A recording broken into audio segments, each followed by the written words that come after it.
Assalamualaikum. Hari ni kita nak cuba satu produk perangkat lipas. Kita tengok jadi ke tak. Ni dia rumahnya. Ada dalam 10 keping ke? 10 keping kot. Dan ni ubatnya. Okey, kita terabak. Betul dah kan macam ni?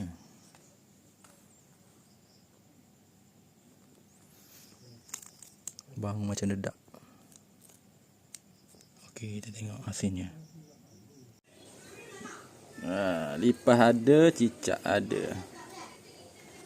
Lipas ada, cicak ada. Tu lipas.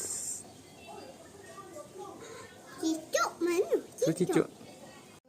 Okey, berhasil. Ada seekor. Tu dia. Barang murah je. Ada. Kita kasih bunuh je. Boleh ke? Okey, bye. Barang jadi.